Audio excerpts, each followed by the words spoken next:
Hello, geometry students. This is activity for Unit 5 of Geometry A. So if that's what you're here for, you're in the right place. So this is Unit 5 activity. Today we're going to be going over some trigonometry stuff, a little bit of three-dimensional object stuff, and a little bit of like vector analysis type stuff, really basic vector stuff. All right. If it doesn't make sense now, that's fine, but we'll get to it. So anyway, if you still need help after this, then feel free to email me. Okay. My email is ttrigg@ofy.org. All right. So without any further ado, let's get to it. I'm going to go ahead and share my screen with you guys. Okay, let's hide that. And let's get to it. So you want to go, all right, here we go on page 5. Okay. So if you're on the activity now, I encourage you to open it up and follow along as I read aloud. You can often use geometric figures to model objects in the real world. You can transfer your knowledge of the properties of these figures to better understand and describe the objects that they represent. For each shape in the table, list 3 examples of real-world objects that could be modeled by the shape. Okay. You can use the internet, newspapers, magazines. You can use whatever you want to find these types of shapes. So Rick, I'll give you one example for each of these. So like, for example, a rectangular prism, you can use tissue box. Okay, tissue box, sure. Tissue box, prism, easy peasy. Okay, I need 2 more examples. Okay, so make sure my chart kind of got all wonky. But you need to type in 3 examples. So that's just one example. I need 2 more examples here. Okay, triangular prism, maybe a tent. Tent, yeah, that works. You know, like the typical triangular shaped tent. That's like this. You go into the front. You know, a cylinder. That should be an easy one. Maybe can.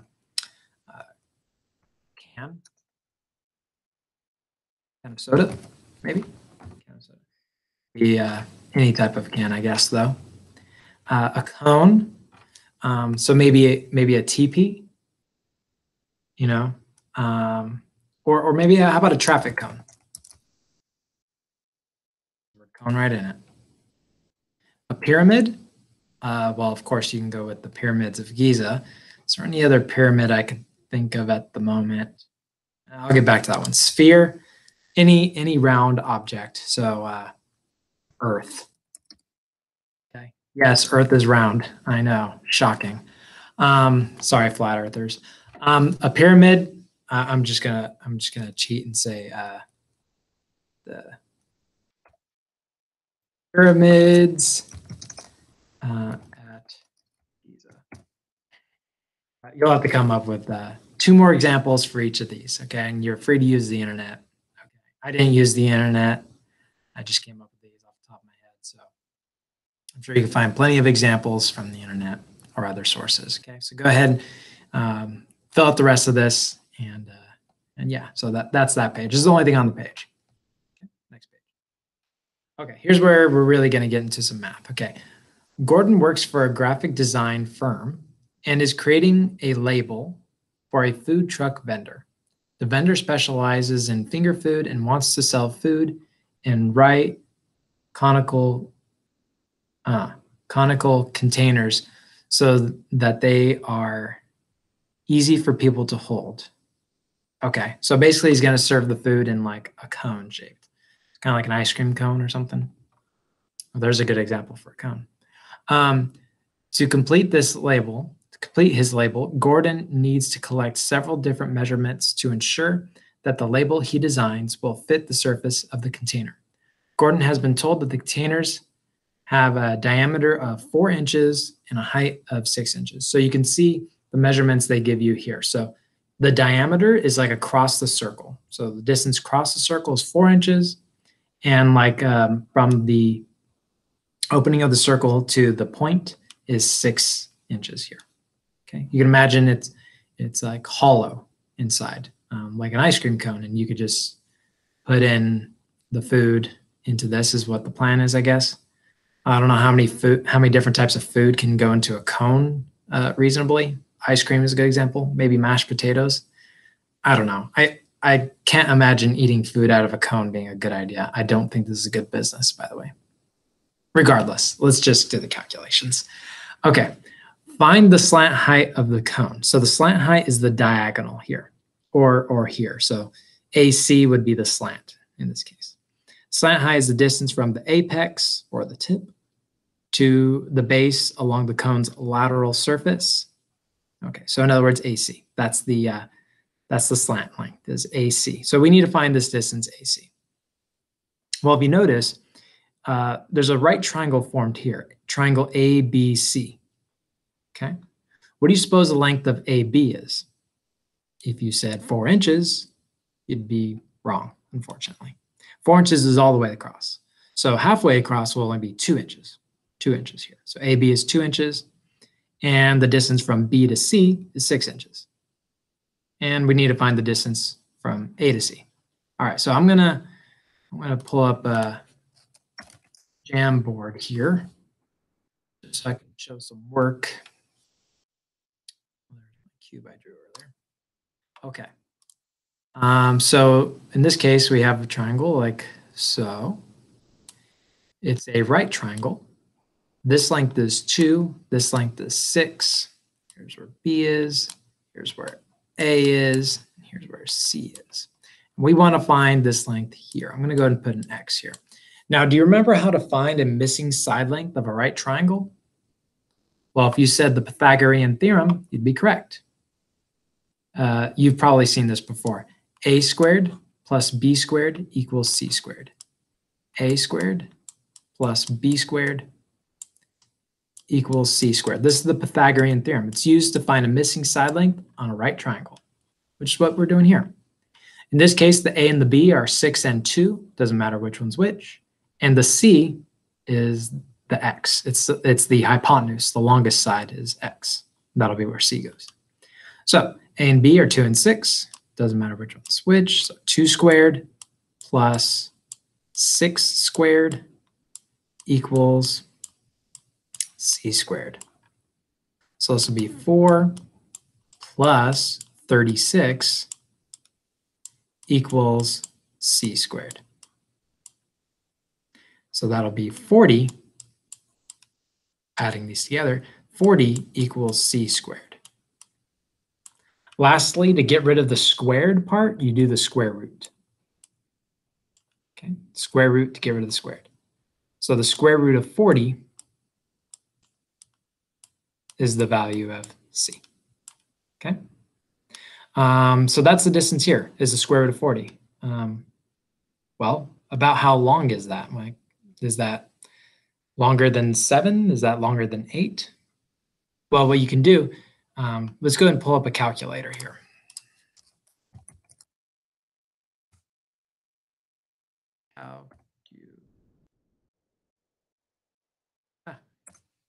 Calculator, Google.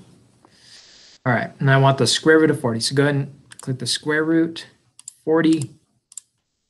So it's 6.32, blah, blah, blah, blah, blah. So 6.32 about. Okay, so as you can see, it's the longest side in this triangle, which is what we expect. It's a little bit longer than this side. Okay, cool. So I want you to show that work here. And I'll show you basically how to do that. So if you look on the top on this toolbar, you'll notice in yellow there's an equation editor. You can go and click on that. From here, you can put in all the information you want. So from the equation editor, if you could put this stuff in there, that would be fantastic. Maybe equals 6.32. Okay, so I'll show you how to input some of this. So For any letters, you could just type them in on your keyboard. So I'll just type the letter A. If I want A squared, you'll notice there's like a bunch of tools here. There's this tool here that has like a box and then another box, a smaller box to the top right. You can click that, and that's how you can do exponents easily. So A squared plus B squared equals C squared. Okay. And then we could just start typing in our steps. So remember, we replaced A with 2, so this became 2 squared plus 6 squared equals, and then we said X. So this will be like the first 2 steps, and you know, just continue down following all the steps. Basically, I want you to, in the equation editor, put all of this stuff, all that work in here. That's how you show your work on this, okay? And it makes it very nice so that, you know, after you've shown all your work, it shows like this, okay? It looks very nice. But I want to make sure you show all of this work, okay? That's key. I'm not going to give you full credit if you don't show all this work. So show all of this work and put it in the equation editor, okay? So yeah, if you just put only this, I'll know that you're not listening to me. Yeah, don't do that. Okay, continuing on. All right. Find the measure of the angle formed between the base of the cone and the line segment that represents the slant height. So from the base of the cone to the slant height. So if you look at our triangle, from the base of the cone, that's the circle, from the base of the cone to the slant. So what I'm looking for is this angle right here. Okay, so in our triangle, we're looking for this angle right here. Right here. So this is what they want us to find. They want us to find the measure of this angle. We don't know what it is. I'm going to go ahead and put it as theta for now. Typically a missing angle or an unknown angle typically gets the Greek letter theta.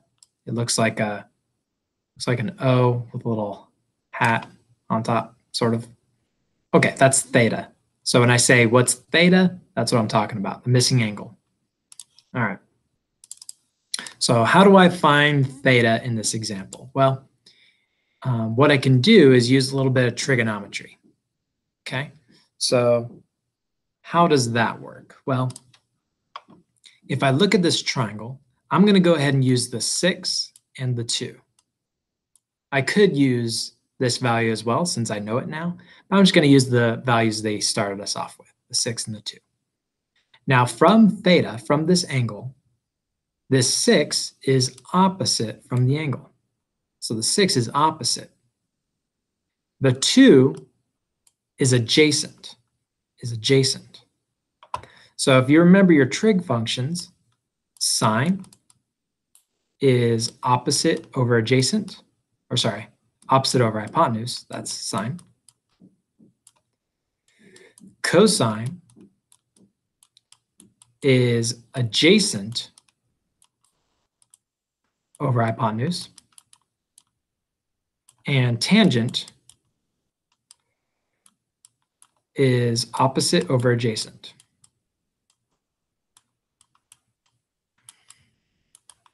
So in this case, since I'm dealing with opposite and adjacent here, I'm going to be using tangent. Okay, so this is the way it's going to look. Tangent of theta equals opposite, so that's going to be 6, over adjacent, so that's 2. Okay, 6 divided by 2, of course, is just 3. So we could say tangent of theta equals 3. Okay, did we find the measure of the angle yet? Well, no, but we're getting closer. Notice our goal would be to get theta by itself. We want to figure out what that angle is. All right, well, how do we do that from here? Well, in order to cancel out tangent and get theta alone, you're going to have to use tangent inverse. Okay, so I'm actually going to leave a little bit of space here, and I'll show you what I mean. So what that looks like is we're going to put another tangent like this, tangent, but then this one gets a -1 power like that. So tangent inverse of tangent. And then we do tangent inverse here as well. Well, it's supposed to say TAN. It's not very good writing. Tangent inverse gets that little -1 power. Tangent inverse and tangent cancel each other. You're left with just theta. We got theta by itself. That's what we want. But now we need to put in the calculator tangent inverse of 3. Tangent inverse of 3. So on our calculator over here, oh, look, there's tangent here. But there's no tangent inverse.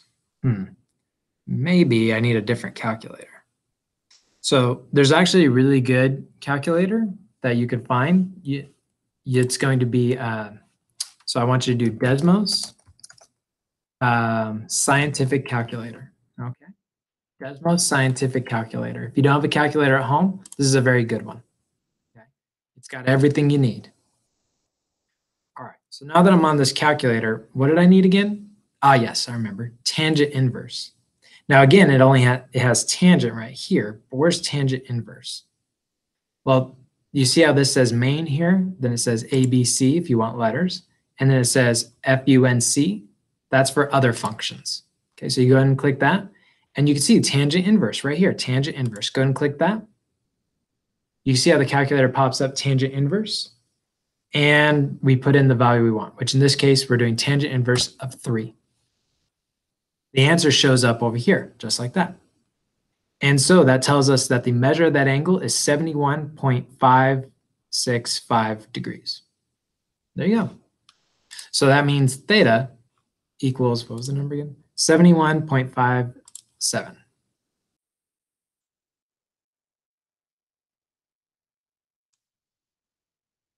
There you go. That's the measure of theta. Okay, so I want you to show this work. I want you to type in this work into the equation editor. Okay. So you can see there's tangent, tangent inverse, and all that. So make sure you type in all that work in the equation editor. Okay. All right. I'll show the work again. If you need to, pause the video right here so you could start putting in that work. All right. I'm going to move on. Part C. Imagine 2 line segments where each represent a slant height of the cone. The segments are on opposite sides of the cone and meet at an apex. Find the measurement of the angle formed between the 2 line segments. Okay, it's kind of hard. It took me 2 readings to figure out what they're talking about, but 2 line segments that are both the slant height. So if you look at the slant AC, and it's talking about a slant on the other side. So if we have 2 slants that meet here, what's the measure of this angle here? Okay. So from our picture, let me just get rid of all this. Go away, go away, go away, go away, go away.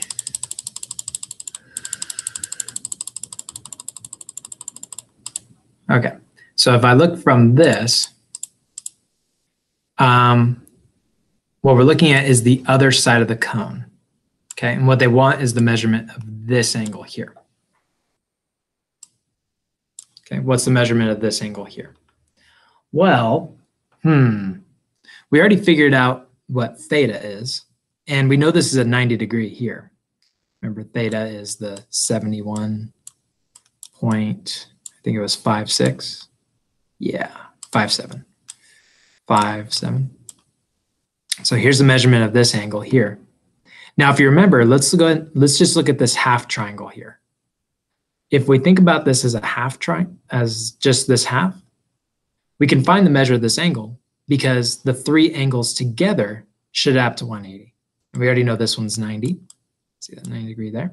And this one's 71.57. So now we can figure out the measure of this angle here. Just this half. Okay. So let's figure out what the measurement of that is. Well, 3 angles add up to 180. So let's go ahead and add up these two together, and then we'll subtract from 180. Okay. So I'm going to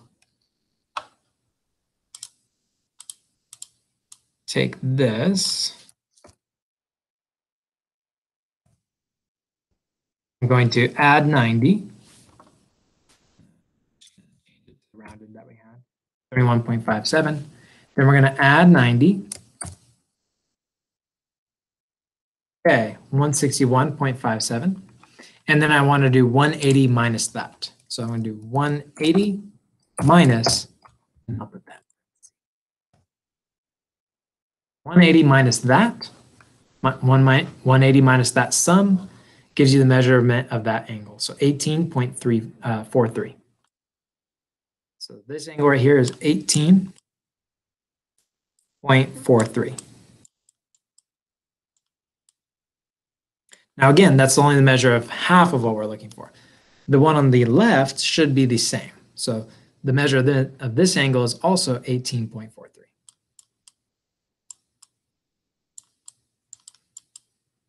Okay, so if we add those together or multiply by 2, you'll get the measurement of that. That's what we're looking for.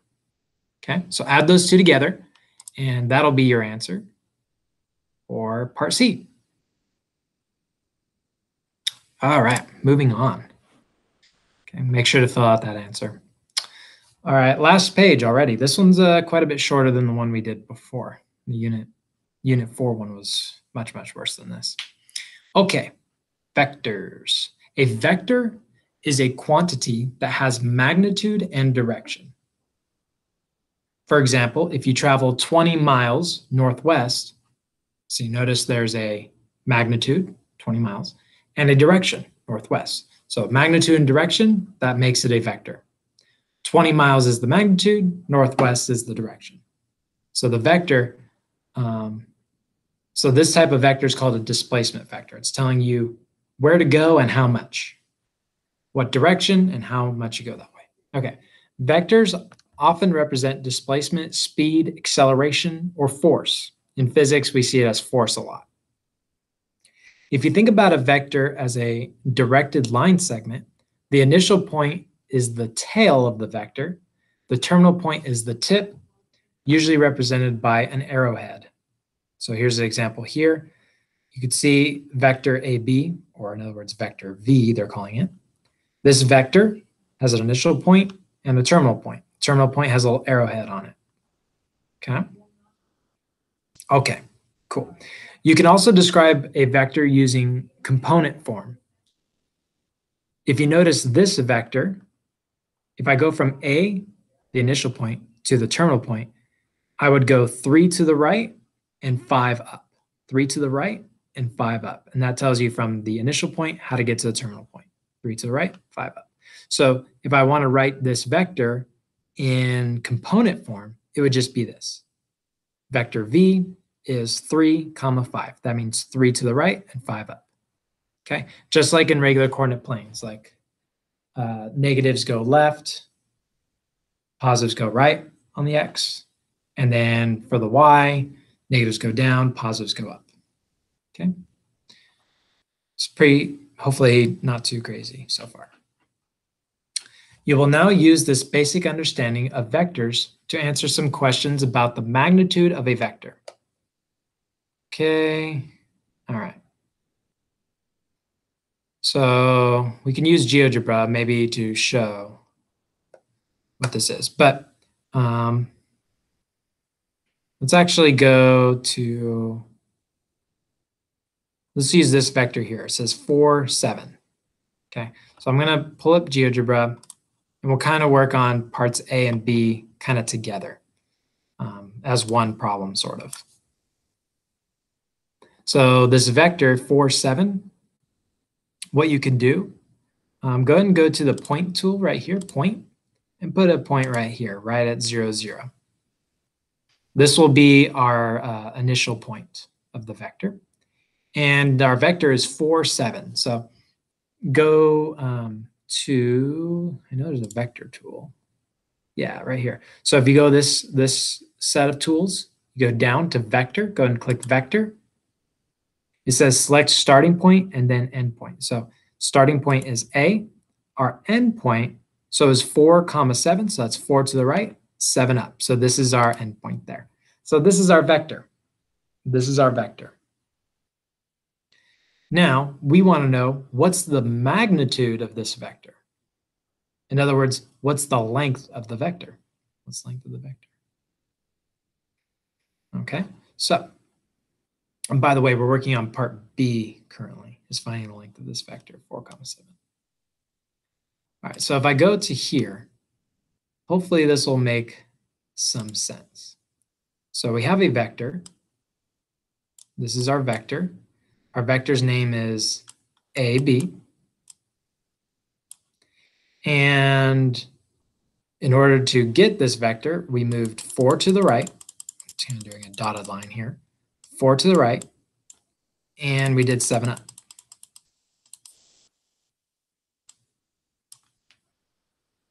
Maybe you notice, what kind of shape is this?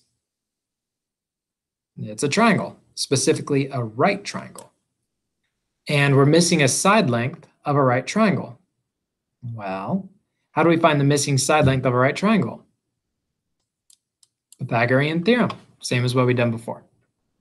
So, in this case, it'll be A and B will be 4 and 7. 4 squared plus 7 squared equals x squared. 4 squared is 16. 7 squared is 49 equals x squared. I'm going a little bit faster because we already did one like this where we used the Pythagorean theorem. All right, add those together. That's what, 65?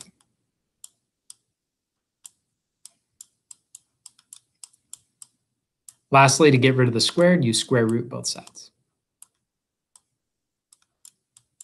Square root of 65, if you want to know what that is, you can go right here. Let's go ahead and delete all this, and I want to do the square root of 65. So there's a square root right here, 65, and just like that, it's 8.06.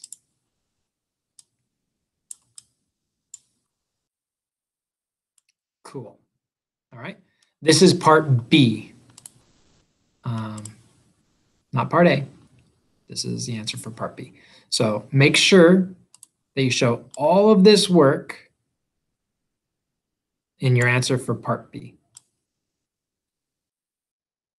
Okay, I hope that made sense for the most part. So the magnitude of this vector is essentially just using the Pythagorean theorem where these two components are the side lengths of the legs, right? The lengths of the legs of this right triangle.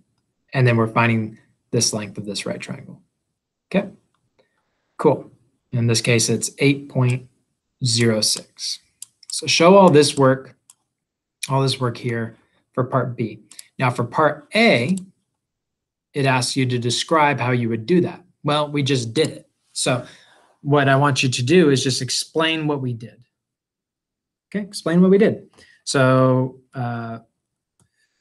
we used the x and y components of, or I guess shouldn't be using past tense. We use the x and y components of the vector to form a right triangle. The hypotenuse of this triangle will be the magnitude of the vector. Hypotenuse of this triangle will be the magnitude of the vector.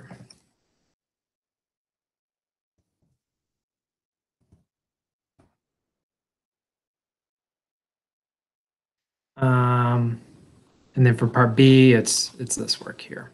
Okay. Question 2. How much more do we have to do? Not too much. Where were we? Question 2. Okay. The direction of a vector is defined as the angle of the vector in relation to a horizontal line. as a standard, this angle is measured counterclockwise from the x-axis. The direction or angle of a vector v in the diagram is a. So if you look at this picture, the angle of the vector or the direction of the vector is based on this angle here. Okay, so whatever this angle is, that's the direction of the vector. Okay, so how can you use trigonometric ratios to calculate the direction general? So we're going to answer part B, and that'll help us answer part A. All right, so actually, let's not do that one. Yeah, let's just do part A, I guess, first. So we would use trigonometry. I'll show you how this works. So we're going to use trigonometry to find the measure of the angle. Specifically, we are going to use we would need to use tangent. And the reason why you need to use tangent is because if you recall, tangent is opposite over adjacent. And tangent does not require you to know the hypotenuse. So tangent doesn't need you to know the magnitude of the vector. So that's why we use tangent, is because in tangent, you don't need to know the magnitude of the vector.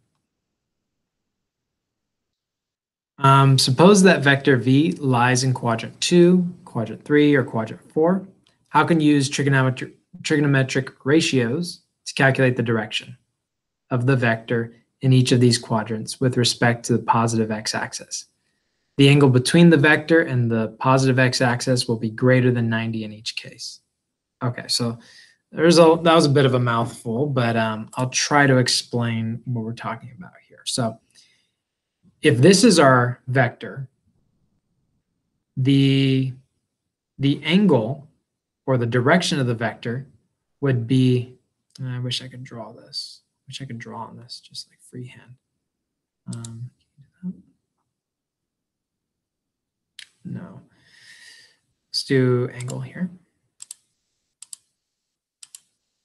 To a point. You don't have to do this. I just want to show you guys. Angle here. Back in the angle.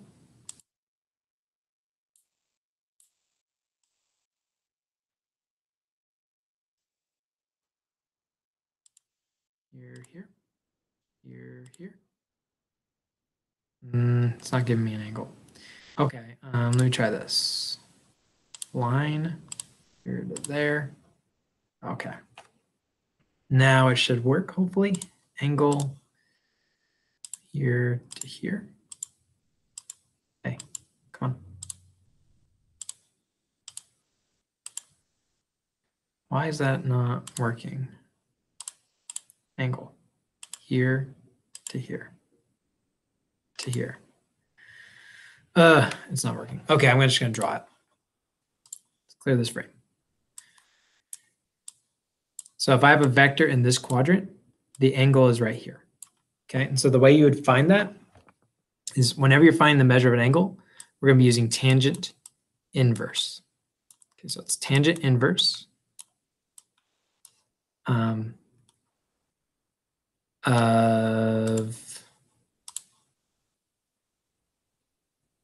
the y component over the x component, just like that. Now these have to be positive. So if they give you a negative x or y component, well, I'll show you what to do in that case. In this case, it doesn't matter because x and y are always positive in here. But in case they're negative, in other words, if you're in one of the other quadrants, then you have to use the absolute value. So if it's like -5 for y, just use positive. Same thing for x. There's like a -2 for x, just use +2. Okay. So if the angle is going, if the vector is going this way, I would need to know this one. Well, what's the measure of that angle? Well, I'll try to show you. So again, in this quadrant, in the first quadrant, it's just this. So this is for the first quadrant. Now, what about for this quadrant? Well, if I go all the way around like this, that's 180 degrees. That's halfway around a circle. That's 180 degrees.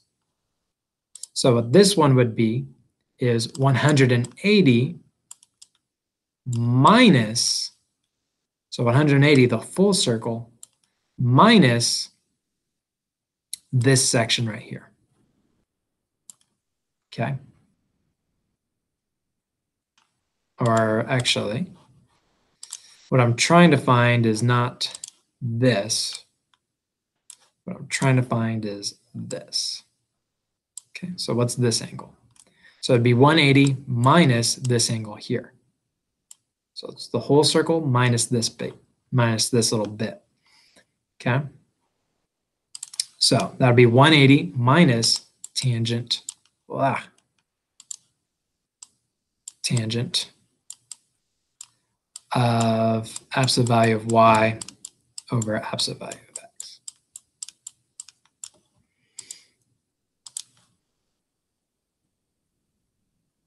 Okay. That's if you're in this quadrant. Now, what about if you were in this quadrant over here?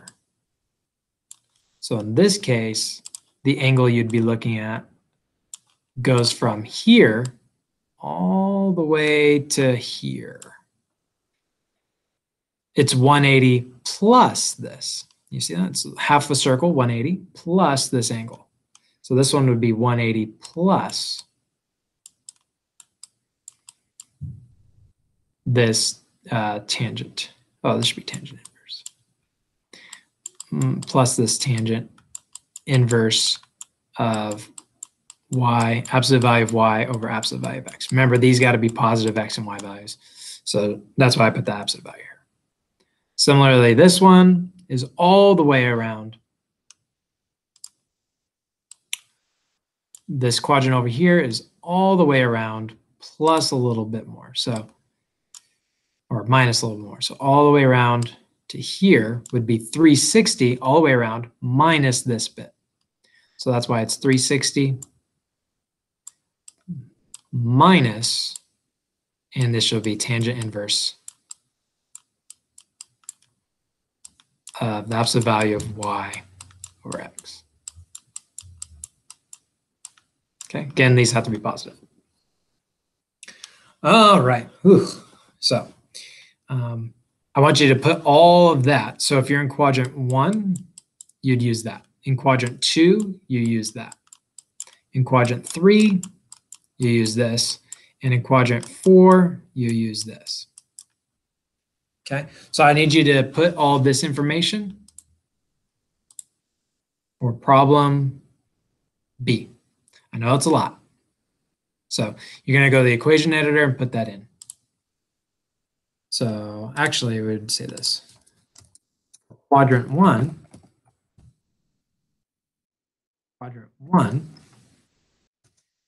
you would use, and again, it's this one, tangent inverse absolute value of y over absolute value of x. Okay. So go to equation editor, tangent inverse, and then there's a fraction thing here, and there's an absolute value thing. So we want the absolute value y, bottom, absolute value x.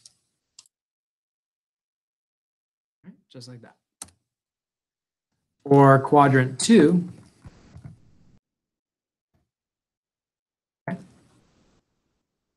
equation editor. And quadrant 2, it was 180 minus, and it was the same thing. So tangent inverse, fraction, absolute value, y over absolute value, x.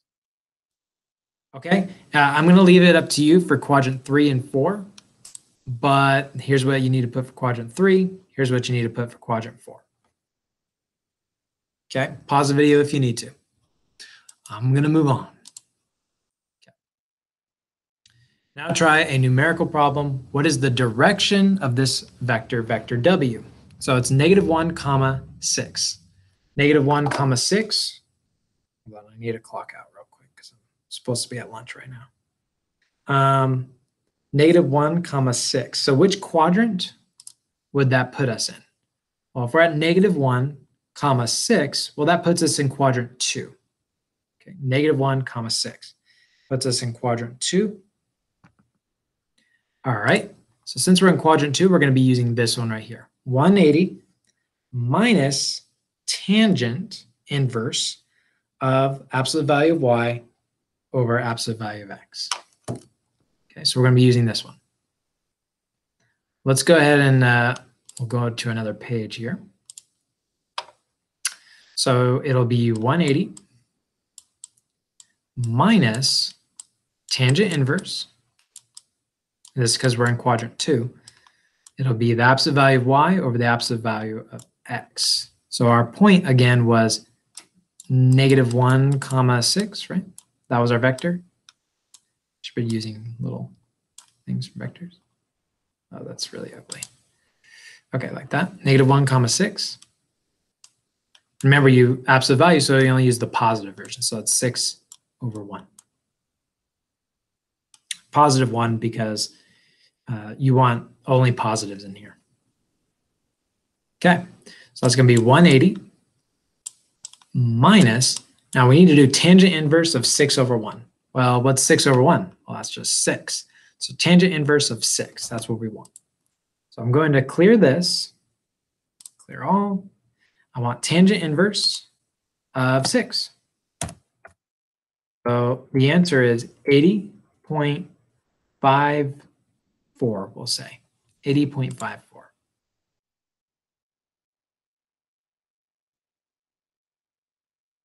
Great.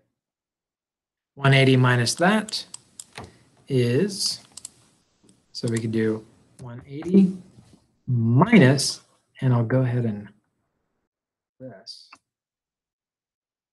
Copy and paste. 99.46.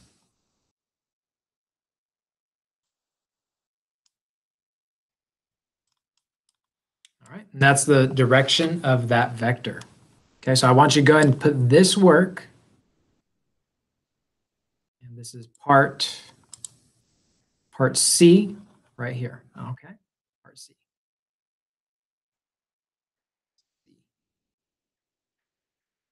All right, go ahead and put in this work into the equation editor, right here.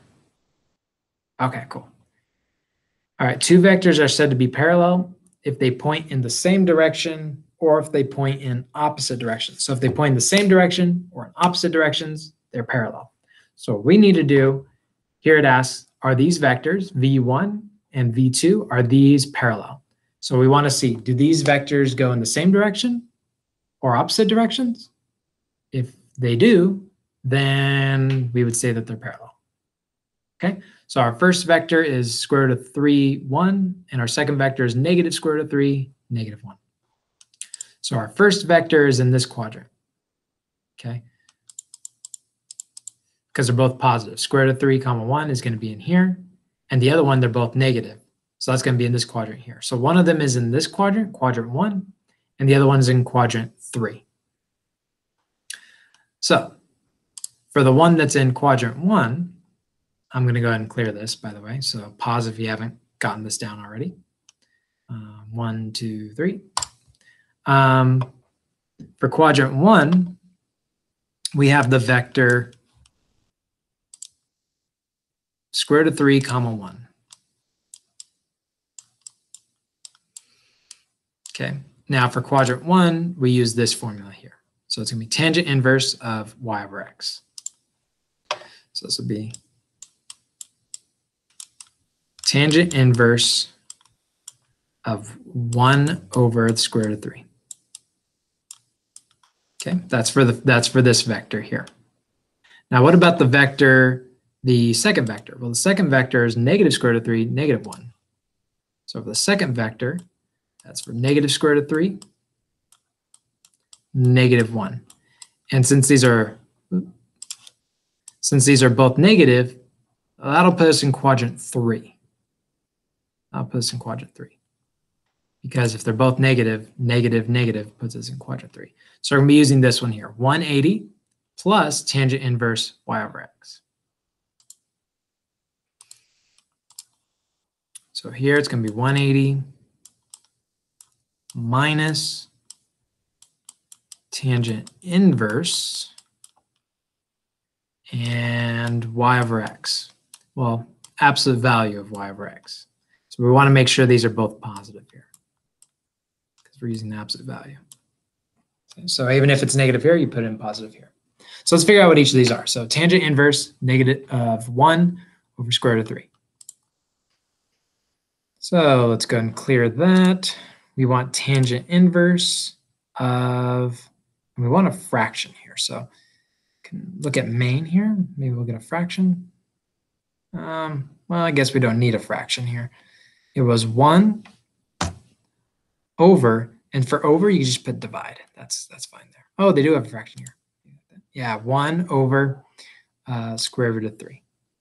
Now, you could have just put divided. That works too, but I think it looks nice when it looks like this.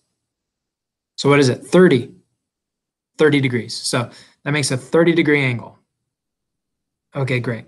Now the other one was 180 minus that. So we want to do 180 minus that. And what is that? That's 30. One is 30, the other is 150. That doesn't seem right. Oh no, this should be a plus, isn't it? Oh, that's a plus. Oh yeah, that's a plus. Because we're on quadrant 3. My mistake. I make mistakes.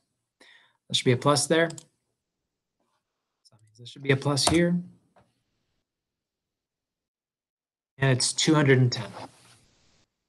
Okay. Now, it asks, are these two vectors parallel? Well, yes, they are, because they point in opposite directions. They point in opposite directions because they're exactly 180 degrees apart from each other. That's opposite directions. So one's in 30, one's at 210. Those are opposite directions because they're 180 degrees from each other. They're opposite sides of like the circle. Okay. So I want you to show all that work. This is 30. This one became 180 plus 30. And so that's 210. So I want you to show all that work, all of this, and explain that, yes, yes, these two vectors are parallel because they are going opposite directions.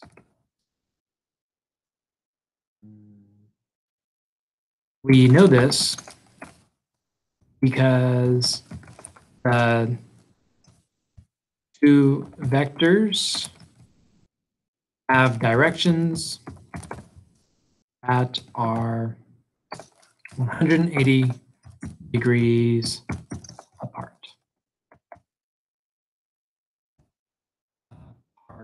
There we go. Cool. So yeah, that's that. I want you to go into the equation editor and put in all this work into the equation editor. I need to see all this work if you want full credit. Okay? Don't just type what I type, and put this. I need to see it if you want full credit. Okay? All right. I'm going to leave that up to you. And last problem. Hooray. Okay. So are these two vectors parallel? So we have our first vector 2, 3, other vector -3, -2. Okay, so the first one is 2, 3. So I'm going to go ahead and I'm going to erase this right now. So make sure you got this. Pause the video or you can rewind, I guess. So the first one is 2, 3. And this one, 2, 3, they're both positive. That puts us in quadrant 1. The other one was -3, -2. So this one, if we look at our coordinate plane, negative, negative, that puts us in quadrant 3. Whoops, quadrant 3. So it's very similar to what we just did. Same two things. So for this one, we're going to be using tangent inverse of in the y over the x, 3/2. For this one, it'll be 180 plus that.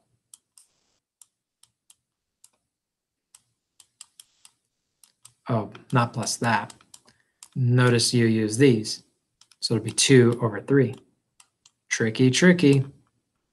So this one's 3/2, this one's 2/3. Make sure don't mess that up. Notice I put them both as positive because in our formula, we need absolute values, which means any negatives will turn to positives. So even though they're negative here, they're positives in the formula. Tangent inverse of 3/2. Okay, so let's go ahead and clear this. We want tangent inverse, go to the function, tangent inverse, 3/2.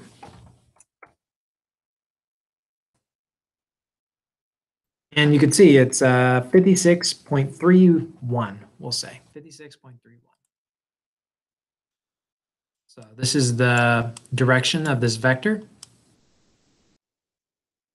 Cool. Now this one is 180 plus tangent inverse 2/3. So 180 plus, 180 plus tangent inverse, and it's 2/3. 2/3. And that gives us 213.69. 213.69. Are these 180 degrees apart? Well, no. So that means these two vectors will not be parallel because they are not 180 degrees apart and they are also not the same. So if they are exactly the same direction or if they're 180 degrees apart in direction, then we would say these two vectors are parallel. But these are not the same and they are not 180 degrees apart from each other. So that means these are not parallel vectors.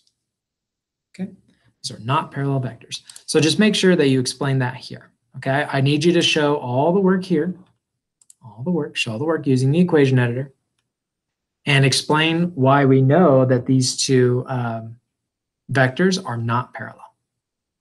Okay, I'm going to leave that up to you. Okay, and we are done. Okay, stop presenting. Okay, well that was an activity. I hope that you were able to get through. If you're stuck, if you're still stuck, you didn't really get it, you want it to be explained a little bit better, a little bit more, you just want me to explain it again, feel free to contact me. My email, ttrigg@ofy.org. All right. So again,